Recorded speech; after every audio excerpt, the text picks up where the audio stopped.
மாஸ்டருக்கு வணக்கம். அனைத்து சகோதர சகோதரிகளுக்கும் வணக்கம். பாபுஜி மாஸ்டர்னுடைய சகஜமார்க்க தத்துவம் இந்த புத்தகத்தில் 5வது அத்தியாயம் மெய்மை உணர்தலுக்கான வழி, அதில் அபியாசியின் பங்கு.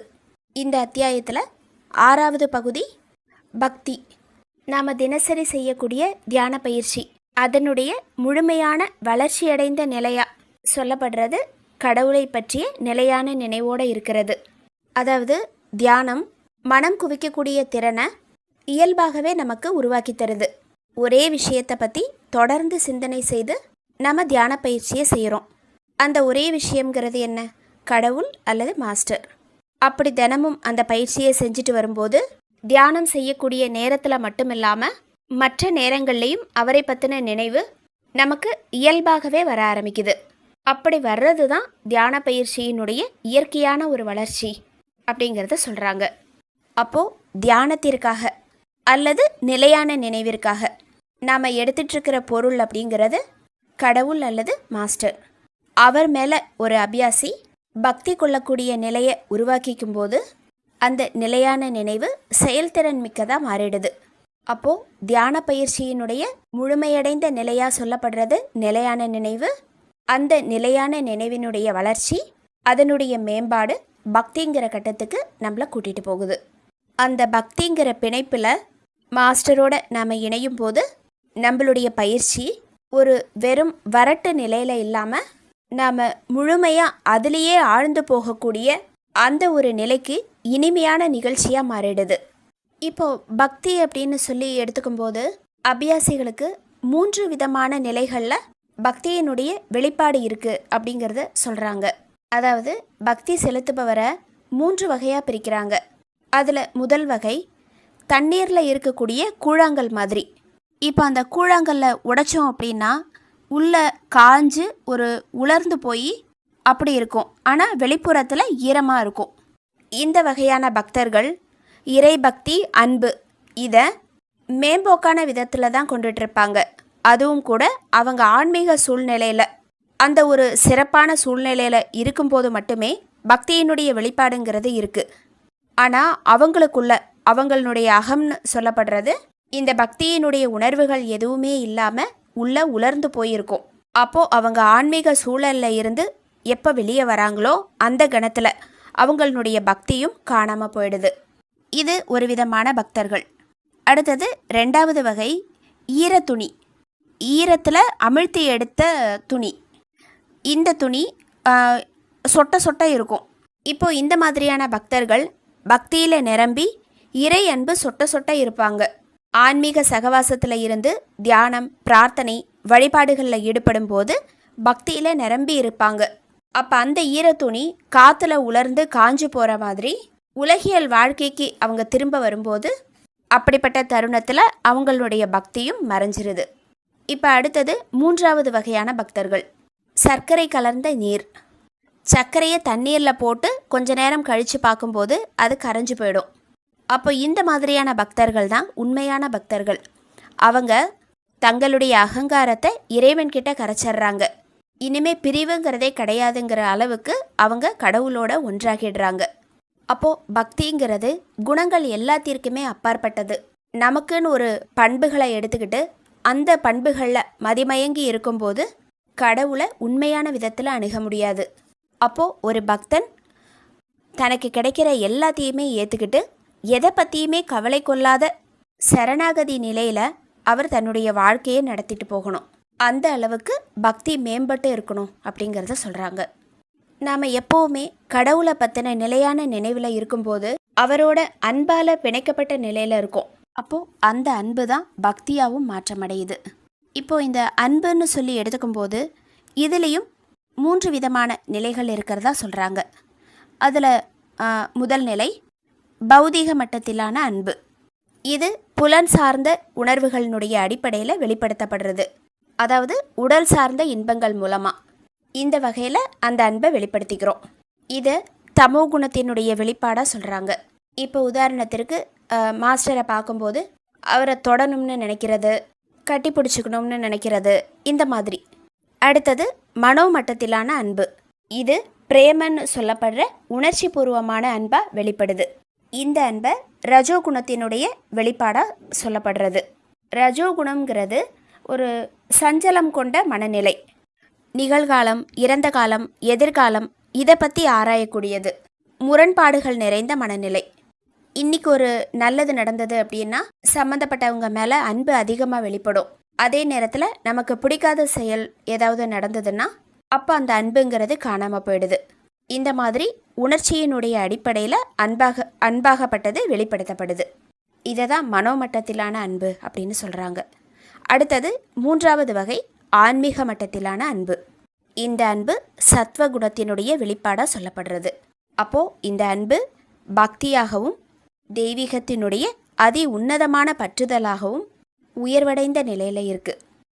இங்கே தான் ஏற்றுக்கொள்ளுதல், சரணாகதி இது எல்லாமே முழுமையடைந்த நிலையில் வெளிப்படுத்தப்படுறது. அப்போது இதில் நன்றி உணர்வு மட்டுமே இருக்குது. அதாவது ஆன்மீக மட்டத்திலான அன்பு தான் பக்தி அப்படின்னு சொல்லப்படுறது. இங்கே சார்ஜி மாஸ்டர் சொல்கிறாங்க, நாம் எல்லாருமே அன்பை பற்றியும் பக்தியை பற்றியும் பேசிகிட்ருக்கோம். ஆனால் எனக்கு தெரிஞ்ச வரைக்கும் பக்திங்கிறது உங்களுடைய கடமைகளை குற்றமற நிறைவேற்றுதல். அதாவது பக்தி அப்படிங்கிறது கடமை, அது ஒரு நிறைவான கடமை. நான் என்னுடைய மாஸ்டர்கிட்ட பக்தி உள்ளவனாக இருக்கேன் அப்படிங்கிறதுனுடைய உண்மையான பொருள் என்னன்னா, மாஸ்டர் எனக்கு கொடுத்துருக்கிற கடமையை முழுமையாக செய்கிறது, அல்லது அவர்கிட்டேருந்து நானே மனமுவந்து ஏற்றுக்கிட்டு இருக்கிற அந்த கடமைகளை எவ்வளவு திருத்தமாக செய்ய முடியுமோ அவ்வளவு திருத்தமாக செய்யறது. அப்படி செஞ்சு பூரணத்துவத்தில் வளர்ச்சி அடையிறது. பூரணத்துவங்கிறது என்ன? முழுமை. ஒரு சீரான விதையை அதற்கு தகுந்த சரியான நிலத்தில் விதைக்கும்போது அதற்கு ஏற்ற மாதிரி சீரான நாற்று கிடைக்குது, அதை கொண்டு சீரான செடி கிடைக்குது. அதுதான் சீரான மரமாகவும் வளருது, அதில் இருந்து சீரான பழம் கிடைக்குது. அப்போ நாம் விதையிலிருந்து ஆரம்பிக்கிறோம். அதிலேருந்து ஆரம்பிக்கும்போது ஓரொரு நிலையிலையுமே அது சீரான ஒன்றா இருக்குது. அதுதான் முழுமை அப்படின்னு சொல்லப்படுறது. அப்போது ஒரு பயிற்சியாளராக இருக்கிற நாம் எல்லா விதத்திலையுமே சீராக முழுமையான விதத்தில் நம்மளுடைய கடமைகளை செஞ்சுட்டு வரும்போது பூரணத்துவத்தில் வளர்ச்சி அடைய முடியுது. அப்போது மாஸ்டர் நமக்கு கொடுத்த கடமைகளை சரிவர முழுமையான நிலையில் நிறைவேற்றுறது. இதை தான் மாஸ்டர் பக்தி அப்படின்னு சொல்கிறாங்க. அன்பு, பக்தி இதனுடைய கனல் நம்மளுடைய இதயத்துக்குள்ளே இருக்கும்போது அது தேவையில்லாத விஷயங்களை எரித்து ஒரு அழுக்கில் இருந்து தங்கத்தை எப்படி நெருப்பை சுத்தமாக்கி கொடுக்குதோ அந்த மாதிரி இந்த அன்பு மற்றும் பக்தியினுடைய கனல் பயனில்லாத விஷயங்களை நமக்குள்ளேருந்து எரித்து தூய்மையான ஒருத்தங்களாக நம்மளை உருவாக்கி கொடுக்குது. அப்போது அந்த கனலை நமக்குள்ளே கொண்டுட்ருக்கணும் அப்படிங்கிறத தான் சொல்கிறாங்க. இப்போது இந்த அன்பு தீ இதில் 3 கட்டங்கள் இருக்கிறதா மாஸ்டர் நமக்கு சொல்கிறாங்க.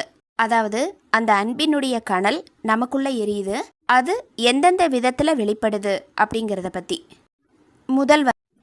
முதல் வகை புகைந்து கொண்டிருக்கக்கூடிய நிலை. அதாவது இதில் புகை மட்டும்தான் வெளியேறிக்கிட்டே இருக்கும். 2வது வகை தீப்பொறி அப்பப்போ வெளியே தென்படும். 3வது வகை பிரகாசத்தோடு கூடிய தீச்சுடர். இந்த தீயாகப்பட்டது ஒரு நொடியில் எல்லாத்தையுமே எரித்து சாம்பலாக்கிடும். அப்போது முதல் வகை புகை, 2வது வகை அப்பப்போ வெளியில் வர தீப்பொறி, 3வது வகை பிரகாசத்தோடு கூடிய தீச்சுடர். இப்போ இந்த புகையும் தீப்பொறியும் எரியக்கூடிய பொருள் காற்றுல எவ்வளோ நேரம் இருக்கோ அதை பொறுத்து தான் இந்த 2 தன்மைகளும் வெளிப்படுது. 3வது வகையாக சொல்லப்பட்டிருக்கிற பிரகாசத்தோடு எரியக்கூடிய தீச்சுடர், அந்த மாதிரி ஒரு நெருப்பு நமக்குள்ளே எரியணும்னா அதுக்கு இடையூறாக இருக்கிற திடத்தன்மை அது நம்மளை விட்டு நீங்கணும்.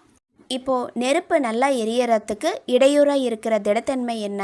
ஒரு ஈரப்பதம் அல்லது ஏதாவது ஒரு தடைகள், அதாவது கடினமான தடைகள். அந்த மாதிரி பக்தியினுடைய கனலும் அன்பினுடைய கனலும் பிரகாசமாக நமக்குள்ளே எரியணும்னா அதுக்கு இடையூறாக இருக்கிற திடத்தன்மை, அந்த திடத்தன்மை என்ன? மந்தத்தன்மை அல்லது நமக்கு நாமே ஏற்படுத்திக்கிற சில தடைகள். அது நம்மளை விட்டு போகணும். அது எப்படி போகும்? உள்ள தொடர்ந்து அந்த நெருப்பு பிரகாசத்தோடு எரிய தொடங்கும் போது அந்த வெப்பத்தினுடைய காரணமாக ஈரப்பதமும் அல்லது அந்த திடத்தன்மையும் காலப்போக்கில் எரிஞ்சு போயிடுது. அந்த மாதிரி அன்பு பக்தியினுடைய கனல் நமக்குள்ளே கொழுந்து விட்டு எரிஞ்சுக்கிட்டே இருக்கும்போது நம்மளுடைய கடினத்தன்மைகளும் காலப்போக்கில் நீக்கப்படுது. அப்போது உள்ளார்ந்த சக்தி, முயற்சி, தாபம், ஆன்மீக உற்சாகம் இது எல்லாமே நமக்குள்ளே அதிகமாகுது அந்த அன்பு மற்றும் பக்தியினுடைய கனல் மூலமாக. அப்போது நமக்குள்ளே இருக்கிற கடினத்தன்மைகளும் தடைகளும் இந்த பக்தியினுடைய கனல் மூலமாக அதை நம்ம உருவாக்கிக்கிறதின் மூலமாக முழுமையாக எரிக்கப்படும் போது முழு வேகத்தோடு நம்ம செயல்பட ஆரம்பிக்கிறோம். இப்போது இதில் சொல்லப்பட்டிருக்கிற இந்த 3 கட்டங்களில் முதல் 2 கட்டமாக இருக்கிற புகை மற்றும் தீப்பொறி, இந்த வகையான பக்திங்கிறது சூழ்நிலைக்கு ஏற்ற மாதிரி அப்பப்போ வெளிப்படக்கூடியது. 3வது வகையான பிரகாசத்தோடு கூடிய தீச்சுடர், அந்த வகையான பக்தி நமக்குள்ளே உருவாகும் போது தான் நமக்குண்டான செயல்திறனும் ஆரம்பமாகுது அப்படிங்கிறத சொல்கிறாங்க. இப்போது இந்த 3 வகைகள் இல்லாமல் 4வதாக சொல்கிற மின்சாரத்தீ அப்படின்னு ஒன்று இருக்குது. இந்த மின்சாரத்தீ முதல் 2 நிலைகளில் இல்லாமல், அதாவது புகையாகவோ ஆவியாகவோ இந்த மாதிரி இல்லாமல் 3வது நிலையில் இந்த தீயாகப்பட்டது வெளிப்படுது. அதாவது நமக்குள்ள இந்த மாதிரி ஒரு தீயை வளர்த்து கொள்ள முடிஞ்சதுன்னா முன்னேற்றங்கிறது கட்டுக்கடங்காமல் இருக்கும். அப்போது இந்த மாதிரி ஒரு கொழுந்து விட்டு எரியக்கூடிய நெருப்பாக அன்பையும் பக்தியையும் மாஸ்டர் மேலே நாம் வளர்த்துக்கணும் அப்படிங்கிறத தான் சொல்கிறாங்க. பக்தியும் சரி அன்பும் சரி நாம் சொல்கிறதுக்கு ரொம்ப எளிமையான வார்த்தைகளாக தெரிஞ்சாலும் அதை உண்மையிலேயே அடையிறதுங்கிறது கொஞ்சம் கஷ்டம்தான். உண்மையான பக்திங்கிறது அங்கே எந்த விதமான பற்றுதலுமே இருக்கிறதில்ல. அது உணர்வு பூர்வமாக வெளிப்படக்கூடிய ஒன்று, ஞானத்தோடு நெருங்கின தொடர்பு கொண்ட ஒன்று. ஆரம்ப கட்டத்தில் பயிற்சி பண்ணும்போது நாம் நேசிக்கக்கூடிய ஒரு பொருள் மீது பக்தி வெளிப்படுற மாதிரி ஒரு அபியாசி உணரலாம். அந்த வெளிப்பாடுங்கிறது நமக்கு தெரிய வரலாம். ஆனால் மேல் நிலைகளில் போகும்போது இந்த பக்தி பெருக்கு, அதாவது அந்த உணர்ச்சிகள் எல்லாமே மங்கி போய் இறுதி கட்டத்தை அணுகும்போது அந்த சத்திய நிலையில் அதை பற்றின உணர்வே மறைஞ்சு போய் நாம் பக்தி செலுத்துகிறோங்கிற உணர்வே இல்லாமல் ஆகிடுது அப்படிங்கிறத சொல்கிறாங்க. அதுதான் அதி மென்மையான பக்தி நிலை, சரணாகதி பற்றிய உணர்வே அற்ற சரணாகதி. பக்தியினுடைய இறுதி கட்டத்தில் நாம் முழுமையாக சரணடைஞ்சிட்றோம். அந்த சரணடைதல் அப்படிங்கிற உணர்வே இல்லாத அளவுக்கு அதுதான் அதி மென்மையான பக்தி நிலை அப்படின்னு சொல்கிறாங்க. இப்போது இந்த பக்தி சரணாகதி இந்த விஷயங்களை இயற்கையான வழியில் பயிற்சி செய்யறதுல பிரச்சனை இருக்குது. அப்போது நம்மளுடைய குருவை மனித உருவத்தில் இருக்கிற இறைவனா, அதாவது இறைவனுடைய உருவமாக ஏற்றுக்கும்போது உணர்வு பூர்வமான பக்தியும் சரணாகதியும் வெளிப்படுது அப்படிங்கிறத மாஸ்டர் சொல்லிவிட்டு, என்னுடைய விஷயத்தில் என்னுடைய அன்பின் உருவமாக என் மாஸ்டர் மட்டும்தான் இருந்தார். சுதந்திரத்தையோ அமைதியையோ பூரணத்துவத்தையோ அல்லது இந்த மாதிரி எதையுமே நான் விரும்பலை. அவர் ஒருத்தரை மட்டும்தான், அவரை மட்டும்தான் நான் நேசித்தேன். அவர் மேலே தியானம் செய்யவும் அன்பு கொள்றதுக்கும் அவர் முற்றிலும் ஏற்றவராக தகுதியானவராக இருக்கிறாரு அப்படிங்கிறதுல எனக்கு எந்த சந்தேகமும் இல்லை.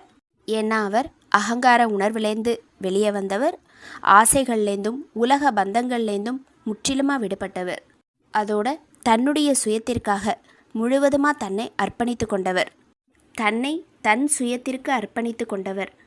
இந்த வார்த்தை ஒரு மிகப்பெரிய ஆன்மீக நிலையை குறிக்குது. இந்த நிலைங்கிறது சாதாரணமாக ஒரு மனிதனுக்கு கிடைக்கிறது கிடையாது.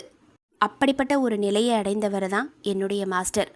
அப்போது நான் இந்த அளவுக்கு அவர் மேலே அன்பு செலுத்தியது என்னுடைய காரணமும் இதுதான். அது மட்டும் இல்லாமல் அவரோட நான் முழுமையாக கரைஞ்சு ஒன்றா கலக்கிறதுக்கு முழு மனதோட என்னையே நான் அர்ப்பணிக்க முயற்சி பண்ணினேன். அதுதான் என் வாழ்க்கையினுடைய நோக்கமாகவும் இருந்தது. அப்படிப்பட்ட தன்னிகரற்ற எந்த விதத்திலையுமே ஒப்பிட முடியாத ஒருத்தரை தான் நான் மாஸ்டராக பெற்றிருந்தேன். அதன் மூலமாக நான் அடைந்த பலன்கள்ங்கிறத விவரிக்கவே முடியாது. அதுக்கான வார்த்தைகளும் என்கிட்ட கிடையாது. நாம் எல்லாருமே கடைசியாக ஐக்கியமாக வேண்டிய எல்லையற்ற கருணைக்கடல் அவர்தான். உண்மையான ஆன்மீகம் நாட்டம் கொண்டு இங்கே வர்றவங்க எல்லாருக்குமே இது சாத்தியமாகட்டும் அப்படிங்கிறத சொல்லிட்டு பாபுஜி மாஸ்டர் இந்த பகுதியை முடிச்சிருக்காங்க. ஒரு உண்மையான பக்தன் எப்படி இருக்கணும் அப்படிங்கிறத பற்றி சாருஜி மாஸ்டர் ஒரு சின்ன கதை மூலமாக நமக்கு விளக்கம் கொடுக்குறாங்க.